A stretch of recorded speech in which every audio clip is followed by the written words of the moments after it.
Это целая эпоха, это почти 100 лет разной жизни. Бұл 100 жылға жуық ғұмыр.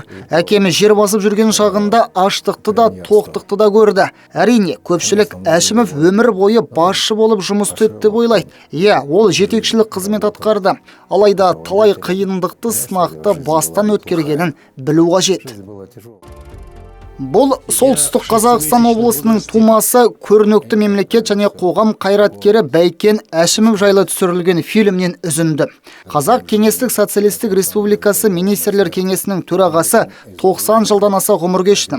Оның өмірін ұлы Қазақстан Республикасы Ұлттық ғылым академиясының академигі Оңдасын Әшімов бастан аяқ баяндайды. Туған жері, жастық шағы, жанұясы мен еңбек жолы бәріне қатысты дерек туындыда бар.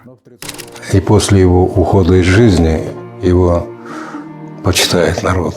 Әкем қайтыс болғаннан кейін халық оған ерекше құрмет көрсетті. Петропавлда қоладан бюст жасалды. Бұл оның туған жері. Бәйкен Әшімұлы бүгінгі Петропавл теміржол көлігі колледжінде еңбек еткен. Қазір аталған білім ұясы әкемнің атында. Ол Покровкадағы техникумда оқыды. Сол жерде ескерткіш тақта ашылды.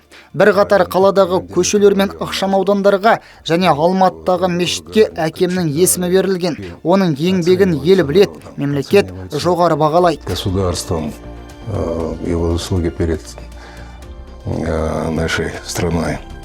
Жерлесіміз Бәйкен Әшімов жайлы фильм қаңтардың 7-сі күні 18:30-да МТРК арнасы арқылы көрерменге жол тартады. Байболат Бектемірұлы, МТРК.